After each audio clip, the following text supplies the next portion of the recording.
नमस्कार। भारत माता की जय। नया बजट, नया टैक्सेशन 2025 फरवरी का 1 तारीख और इस 1 तारीख में दिन का 10 बजे का समय, जिस समय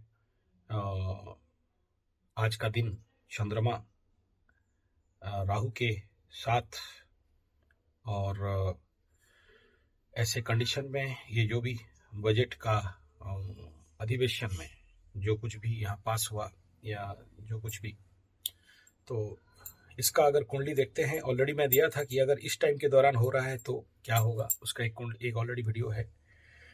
तो राजनीतिक जो भी निर्णय हैं एस्ट्रोलॉजिकली समझना और पॉलिटिकली एंड जियोपॉलिटिकली विषय को समझना हमारा इस चैनल का लक्ष्य है। तो आज का जो सुबह 9:20 के बाद 10:15 से लेकर 11 बजे तक का बुध का नीच कंडीशन, मतलब आकाश में नहीं है, मतलब इस जगह में ये इस समय का जो लग्न और होरा का अगर हम लोग देखते हैं तो इस समय लग्न तालिका में ये टाइम पीरियड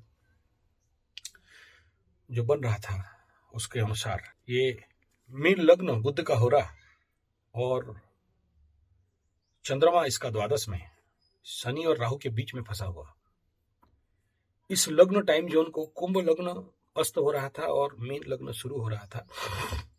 और पूरा बजट का अधिवेशन राहु मीन लग्न में ही कवर होके मेष लग्न तक गया और इसमें राहु और चंद्रमा शनि के साथ। और मैं जैसे कि मैं बताता हूं आपको, तो ऐसे कंडीशन में मैं नहीं कह रहा हूं, मैं तो बोलता हूं छप्पन जिंदाबाद, मोटा भाई जिंदाबाद, नंदू बाबा जिंदाबाद, मुझे कोई इसमें फर्क नहीं है। हम देश विरोधी नहीं है और देश के सरकार के सपोर्ट में ही है। जो भी शासन में आ जाए वो हमारे लिए ठीक है। मैं इसलिए किसी भी सरकारी सिस्टम के विरुद्ध में नहीं बोल रहा हूँ। मैं इस समय बोल रहा हूँ ग्रह गोचरीय स्थिति के अनुसार इस लग्न होरा में अगर कोई भी कार्य किया जाए तो ऐसे कंडीशन पे हम लोग क्या फलित करेंगे या क्या फल का आशा करेंगे। तो जिस समय ये नया बजट टैक्सेशन सिस्टम और इसका हो रहा था, तो इस समय जो लग्न हो रहा और इस समय जो चंद्रमा पाप ग्रहों के साथ मूवमेंट कर रहा था, तो राहु माने याद रखना छलिया है, राहु माने कूटनीति, राजनीति, षड्यंत्र, शनि माने जनता। और इस दोनों के बीच में इस प्रकार इस लग्न होरा में जब भी आप कोई भी काम करते हो तो उसमें एक चेहरा अलग दिखता है, एक चला राहु, राहु माने हाथी भी बोलते हैं, और हाथी मतलब एक चबाने का दांत और एक दिखाने का दांत। तो इनकम टैक्स का हालत भी ऐसा होगा। अभी तक मैं इनकम टैक्स के बारे में नहीं बोल रहा हूं, मैं एस्ट्रोलॉजिकल साइड का बात कर रहा हूं। एस्ट्रोलॉजी में ऐसे लग्न होरा में कोई भी काम शुरू किया जाए तो जनरली कहा गया है कि जब भी चंद्रमा पाप ग्रहों के साथ गोचर करता रहे तो नया स्थान यात्रा नहीं करना, शुभ काम स्टार्ट नहीं करना, और इस समय अपने आप को थोड़ा सा जितना ज्यादा हो रिजर्व रखो और उस टाइम पीरियड में कोई भी काम हाथ में नहीं लेना चाहिए। लेकिन इस समय हुआ है, चलो कोई बात नहीं, सरकार लोग हैं, सरकार के पास वो ताकत रहता है हर कुछ करने के लिए, तो उसमें हमें कोई ऐतराज नहीं है। लेकिन इसमें जो आज का दिन का राहु काल को भी देखेंगे। देखो क्या क्या परेशानी है। यहाँ राहु काल 9:20 से लेकर 10:43 तक जब ये चल रहा था, तो ये राहु काल का भी इफेक्ट यहाँ पर अलग अलग सेंट्रल पंचांग के अनुसार आप देखोगे वहां राहु काल के मोमेंट में इस प्रकार का टैक्सेशन का परिणाम कितना अच्छा होगा और कितना बुरा होगा, क्योंकि काल सही नहीं दिख रहा है इस समय में। तो ऐसे कंडीशन पे हम इस जो नया बजट है उसका प्रामाणिकता को कितना सही बोलेंगे और कितना लाभकारी और कितना शुभकारी, वो मैं अपने मुंह से बोलना नहीं चाहता हूं। जो लोग थोड़ा बहुत ज्योतिष समझते हैं या मेरे ज्योतिष चैनल से टेस्ट एस्ट्रोथेरेपी संजय जी 75 से आए हैं या वो देख रहे हैं, उनको पता चल गया होगा कि भाई ये जो टैक्सेशन सिस्टम है इसका प्रारूप एक्चुअली में पॉजिटिव है या नेगेटिव है, जनता के लिए अच्छा है या खराब है। ये एस्ट्रोलॉजिकल पॉइंट ऑफ व्यू को ही मैं बोल रहा हूँ, इससे ज्यादा कुछ नहीं, किसी सरकार के विरुद्ध में नहीं बोल रहा हूँ।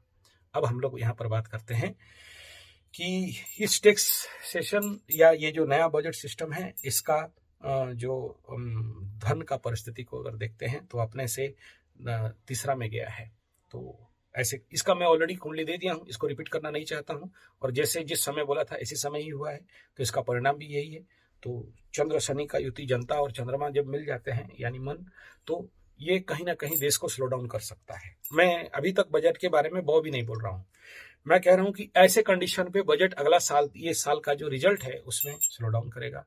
और इसको बता दो, इसमें प्रगति और विकास दिख नहीं रहा है। जनता इसमें संभवतः एक नाक सीधा पकड़ो चाहे उल्टा पकड़ो, सीधा ठगो या उल्टा ठगो, टैक्स तो कहीं से भी लेगा। देखो मालिका शास्त्र में बताया गया, कलयुग के अंत समय सरकारें बहुत टैक्स लूटेंगे, तो कहीं ना कहीं से तो लूटेंगे। अब दूसरा इंपॉर्टेंट बात है ये कि छुरा खरबूजे पे पड़े या खरबूजा छुरा पे पड़े, कटना खरबूजा का, टैक्स तो जनता ही देगा, उसमें कोई मतलब दो राय नहीं है। तो ये था बेसिक टैक्सेशन के बारे में एस्ट्रोलॉजिकल प्रेडिक्शन। अब हम लोग बात कर लेते हैं कि इसका बेसिक, ये जो अभी टैक्स सिस्टम है, मैं डायरेक्ट देख रहा था टेलीकास्ट हमारे दिल्ली से। तो सबसे पहला इसमें बीमा और एफडीआई वगैरह का जो इसके ऊपर कुछ अच्छा रिजल्ट दिखाई दे रहा है। मेडिकल यहाँ पर करीब करीब 70,000 सीट और ज़्यादा छात्रों को बढ़ाने के लिए, ताकि विदेश के छात्र बाहर नहीं जाएं पढ़ने के लिए और भारत का छात्र भारत में रहें, और मेडिकल फैसिलिटीज़ के ऊपर और ज़्यादा हॉस्पिटल खोलना और ज़्यादा मेडिकल फैसिलिटीज़ को बढ़ाना। बीमा के ऊपर बहुत अच्छा बात बताया गया है। मैं कुछ बिंदु जो इम्पोर्टेंट है उसके बारे में, जिसके बीमा सेक्टर के लिए और मेडिकल सेक्टर के लिए और जो मिडिल कास्ट के लिए ये बहुत अच्छा, जैसे कि लोगों मतलब दिखाई दे रहा है, it's a very good for middle caste. 12 lakh का स्लैब में उसके बाद जाके इनकम टैक्स लगेगा, यानी आप अगर साल का 12 लाख रुपया कमाते हो तो आपके ऊपर कोई टैक्सेशन नहीं लगने वाला है। तो ये एक अच्छा स्वागत योग्य विषय है, वेरी गुड, शाबाश हमारे मतलब 56 इंच, तो इसमें बहुत अच्छा बात है। और यहाँ एक प्रकार का जो भी हम लोगों का मध्यम वर्ग है, मिडिल कास्ट है, उनके लिए एक प्रकार का राहत कहा जा रहा है। लेकिन टेक्निकली बात करना है कि अगर कोई 12 लाख 1 रुपया भी इनकम कर लिया, 12 लाख 10 रुपया इनकम कर लिया, तो क्या वो 1 रुपया के ऊपर टैक्स देगा या पूरा 12 लाख का पूरा स्लैब में देगा? अगर पूरा 12 लाख का दे रहा है, यानी 12 लाख 1 रुपया कमाया और पूरा 12 लाख में टैक्स दे दिया, तो लेने का देने पड़ गया ना भाई, तो फिर तो वही हो गया। तो ये एक मतलब चिंतनीय विषय रहेगा इसमें। और दूसरा कि 1 लाख रुपया जो रोजगार कर रहा है वो टैक्स सेक्सेशन में नहीं आएगा।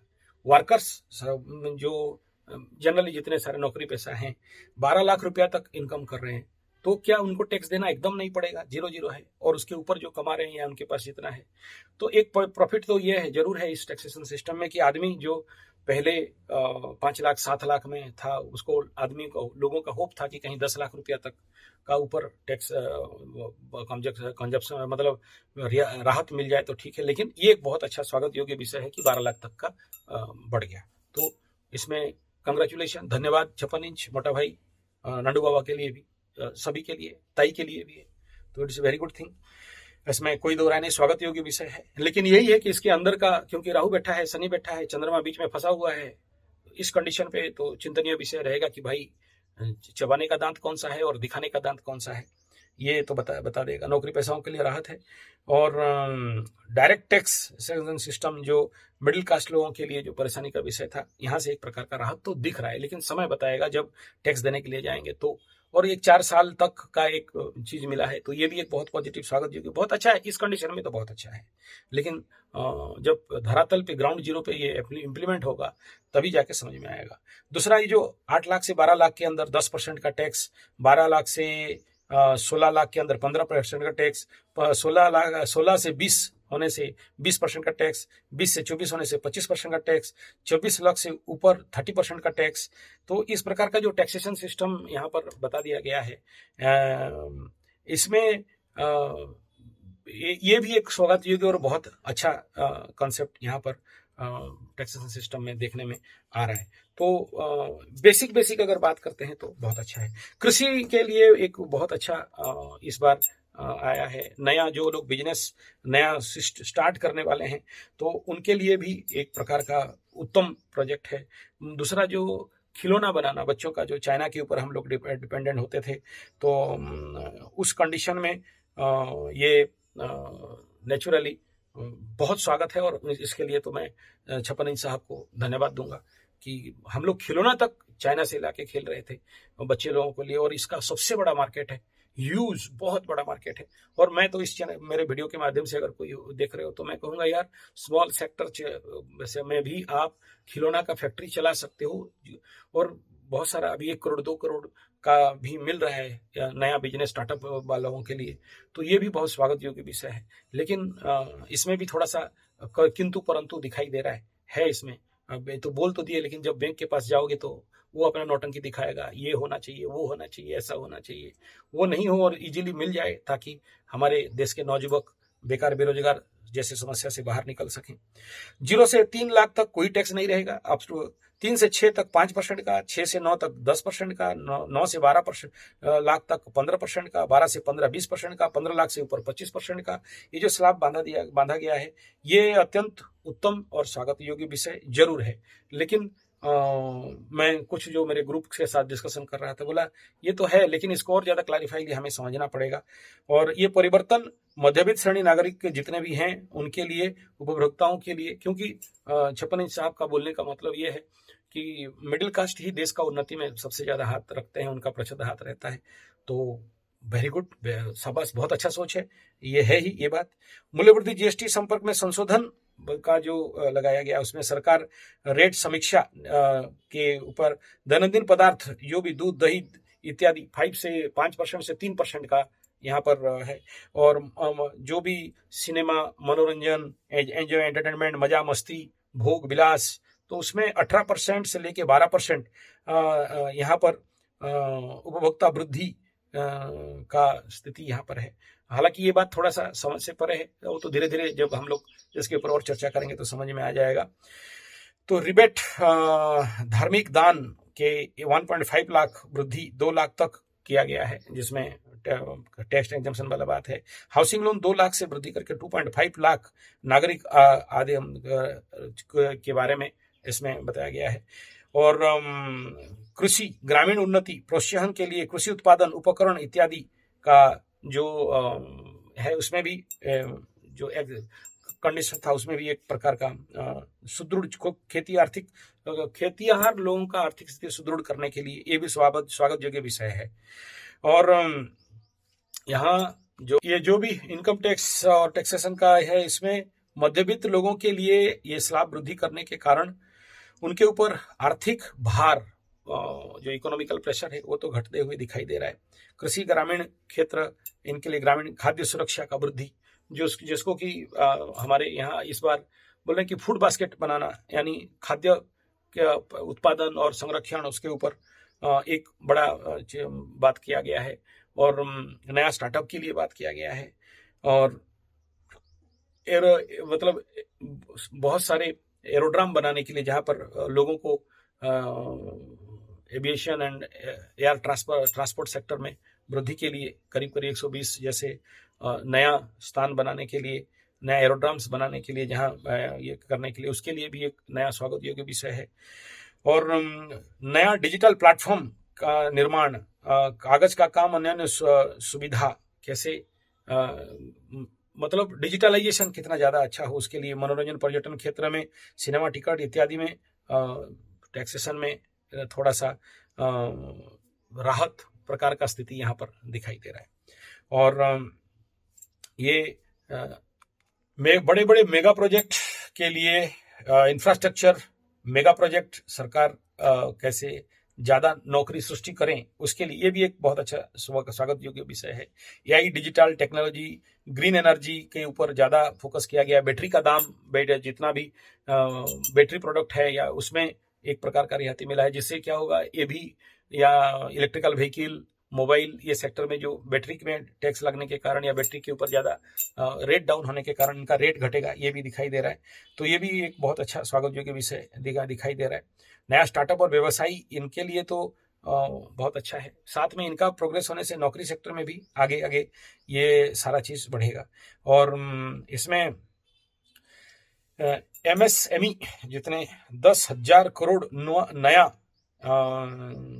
इसके लिए नया नौकरी सृष्टि करने के लिए एक प्रोग्रामिंग है, तो ये भी बहुत अच्छा है। ग्रामीण श्रमिक विशेष उनको गारंटी प्रोग्राम, और एक बहुत अच्छा है जो लोग भी मतलब हाउस सप्लायर्स, माने घर तक प्रोडक्ट बेचना, चाहे कुरियर का हो चाहे खाना इत्यादि जो सप्लाई कर रहे हैं, उनके नाम पे जो इंश्योरेंस का बात किया गया है, उनका सेफ्टी एंड सुरक्षा के लिए, उनका फ्यूचर को लेके, ये भी बहुत सुंदर मानना पड़ेगा कि भाई हाँ अच्छा हुआ है। और तो इस प्रकार का जो पदक्षेप है, इस प्रकार के जो स्टेप है, नया व्यवसायी लोगों के लिए स्वागत योग्य विषय रहेगा। उनको प्रमोशन में उनको एक उत्साह मिलेगा कि उनको नया व्यापार, नया काम करना है। और ऑनलाइन टैक्स इंसेंटिव प्लेटफॉर्म के द्वारा व्यवसाय पंजीकरण, टैक्स का दायित्व, अन्य नियम सरल करने का जो प्रयास है, जिसके कारण कोई बहुत बड़े बड़े कोई भी टेंशन नहीं रहेगा, एकदम सरल सहज हो जाए, ताकि लोग किसी अकाउंटेंसी टेंट को पकड़ के अपना काम करेंगे ऐसा नहीं हो, लोग अपने आप सरलता से समझ जाएं और कर लें। ये जो प्रयास है ये बहुत अच्छा है। और जो ग्रीन एनर्जी का बात है, एक्सपोजर का बात बताया गया है, सोलार, विंड, हाइड्रोजन के ऊपर जो विनियोग का बात किया गया है, या उसका जो उसका बेनिफिट लेने के लिए, या उसके ऊपर जो इन्वेस्टमेंट का बात किया गया है, ये भी इस भारत के लिए स्वागत योग्य है और बहुत अच्छा लग रहा है, इसमें कोई दो राय नहीं। कृषि क्षेत्र में ये एक विषय बहुत अच्छा है, एग्रीकल्चर सेक्टर में, तो जिसमें कि एग्रोटेक टेक्नोलॉजी का व्यवहार करना और एडवांस फार्मिंग करना, सरकारी कृषि नीति और आर्टिफिशियल इंटेलिजेंसी को लगा के इंटरनेट का ऊपर इस बार जोर दिया जा रहा है। हायर एडवांस टेक्नोलॉजी में फार्मिंग का यूटिलाइज करना, और कृषियों का गुणवत्ता, मान, उच्चता, मतलब उनका क्वालिटी को बढ़ाना, और अच्छे व्यवहार, उनके समय का सदुपयोग हो, और स्मार्ट प्लेटफॉर्म का कृषि में ड्रोन इत्यादि का एडवांस सिस्टम में कैसे प्रोसेसिंग किया जा सकता है, तो ये भी बहुत अच्छा है। और पीएम किसान योजना जिसको घोषणा किया गया है, जिसमें कृषि प्रति वर्ष ज़्यादा से ज़्यादा उनको आर्थिक सहायता मिल सके, और उसका भी मात्रा जैसे बिहार में जैसे बताया गया है 3 से निकले के 5 तक कर दिया गया है, तो ये भी बहुत अच्छा है। और धान, गेहूं, दाल, मसाला, अन्य उत्पादन जो भी है, उसमें मिनिमम सपोर्ट प्राइस भी बताया गया। तो ग्रामीण उद्योग कृषि जितने भी हैं, और इसको मॉडिफाई करना, और स्थानीय कृषि उत्पादन, फूड प्रोसेसिंग और एक्सपोर्ट के ऊपर ध्यान देना, ये सारे स्वागत योग्य विषय है। और ग्रामीण में क्षेत्र में कृषि आधारित जो जितने भी उद्यमी सब हैं, व्यवसायी हैं, उनका अवसर कैसे बढ़ाया जाए उसके लिए, और ये इसका परिस्थिति है। लेकिन अव्यवस्था और अगर हुआ तो स्वाभाविक बात है, इसमें थोड़ा सा प्रॉब्लम, अगर धरातल ग्राउंड जीरो में इसका एप्लीकेशन नहीं हुआ तो ये परेशानी का कारण हो सकता है। तो ये बहुत अच्छा इस बार का बजट का स्थिति। इसमें सबसे बड़ा जो प्रॉफिट ये है कि बहुत सारे लोग और टैक्स का तनाव में और नहीं रहेंगे। जो अभी अगर जैसे कि कुछ जगह में 5 लाख तक का रोजगार में कोई टैक्स नहीं लगेगा, 1 लाख तक का इनकम में कोई टैक्स नहीं लगेगा, 12 लाख तक रुपया में कोई टैक्स नहीं लगेगा। ये जो नहीं लगेगा ये तो इसका समय हिसाब बताएगा, अभी तो कोई प्रैक्टिकल चीज सामने आया नहीं है, इसके ऊपर बड़े सारे तर्जुमा होंगे तभी पता चलेगा। लेकिन ये सबसे बढ़िया है कि बहुत सारे लोग टैक्स दायरे से बाहर चले जाएंगे। तो इसमें एक नेगेटिव पार्ट ये भी होगा कि इंडिया का जो रेवेन्यू है, इंडिया का जो धन है, उसमें कहीं ना कहीं थोड़ा सा इन मामले में कमी होगा। लेकिन वो पता है, नाक इधर से पकड़ो उधर से पकड़ो, कहीं ना कहीं और से भाई 56 इंच है, कोई छोटा मोटा थोड़ी है, तो वो तो बन ही जाएगा, उसमें कोई चिंता का विषय नहीं है। लेकिन डायरेक्ट दृष्टि से, अगर एक दृष्टि से हम देखते हैं तो कहीं ना कहीं से ये कमी भारत के जो धन रखने का स्थान में, कि मध्यवित्त और ये 1 लाख, 4 लाख, 12 लाख के अंदर वाला जो बात है, वो तो और ज्यादा क्लियरेंस होगा धीरे धीरे, लेकिन ये लोग बच जाएंगे। तो ये एक स्वागत योग्य जरूर विषय है, इसमें कोई दो राय नहीं है। मध्यवित्त श्रेणी के लिए ये जो स्थिति है मौलिक छाड़ का सीमा 5 लाख रुपया तक का किया गया है। इसमें आयकर रहित मध्यवित्त वर्ग के लिए गुरुत्वपूर्ण लाभ यहाँ पर दिखाई दे रहा है। प्राथमिक मौलिक का जो निवेश है, इसमें विकास बजट का बड़े परिणाम में निवेश का बारे में जो घोषणा किया गया है, और रास्ता, रेलवे और पोर्ट बनाना, एयरपोर्ट बनाना और हार्बर बनाना, ये जितने भी विकास के लिए त्वरान्वित करने के लिए जो घोषणा किया गया है, ये तो और ज़्यादा अच्छा यहाँ प्रस्तुति दिखाई दे रहा है। इसमें कोई दो राय नहीं। कृषि उत्पादन जो सबसे टॉप एंड बेस्ट इस बजट का बात करें तो इसमें कृषक सम्मान, कृषि का वृद्धि और प्रधानमंत्री कृषि का जो सम्मान निधि और कृषि के लिए अधिक आर्थिक सहायता देना और जीवन का मान में उन्नति करना, ये किसानों के लिए जो घोषणा है ये बहुत अच्छा है। महिला सशक्तिकरण का बात करते हैं तो शिक्षा, नियुक्ति, सुयोग का वृद्धि, विशेष पदक्षेप का घोषणा और स्वयं सहायक गोष्ठी, सेल्फ हेल्प ग्रुप के माध्यम से सहायता का अवसर का सृष्टि करना, ये भी एक स्वागत योग्य विषय है। नियुक्ति, दक्षता, स्किल डेवलपमेंट और युवाओं के अंदर दक्षता विकास का ध्यान और ज्यादा दिया जाना और नए कौशल अर्जन करके नूतन कर्म का जो सृष्टि करने का जो ये घोषणा है, ये भी स्वागत योग्य है। बजट का सारांश को अगर देखते हैं तो मौलिक विकास का ढांचा, मौलिक विकास के लिए ये प्रयास बहुत अच्छा और स्वागत योग्य है, इसमें ठीक। लेकिन क्योंकि इसका सब तो अच्छा है, बुरा तो कहीं नहीं दिख रहा है, लेकिन जब तक पहाड़ खोदेंगे नहीं, अंदर का बात निकलेगा नहीं, और अंदर का बात निकलेगा तभी समझ में आएगा कि एक्चुअली ये खरबूजे के ऊपर छुरा गिरा है या छुरा के ऊपर खरबूजा गिरा है, और कट कौन रहा है। क्योंकि ये लग्न राशि यहाँ पर जो एस्ट्रोलॉजिकली बहुत अच्छा तो बता नहीं रहे, लेकिन जितने सारे मीठा मीठा बात है कि ये कर देंगे, वो कर देंगे, ऐसा कर देंगे, इसके लिए मोदी साहब को बहुत धन्यवाद, हमारे छप्पन इंच साहब को बहुत धन्यवाद, हमारे मोटा भाई को भी धन्यवाद, और हमारे बाबा योगीराज को भी धन्यवाद, ताई जी को भी धन्यवाद। अच्छा है, लेकिन मैं कहूँगा अंदर तो कुछ दाल, आशा करता हूँ आप समझते होंगे। आगे आगे देखो होता है क्या। ये टेलर था, फिल्म में घुसेंगे तो पता चलेगा। लेकिन बाहर से सारा बात स्वागत योग्य, मिठास अच्छा, सॉलिड, बढ़िया है।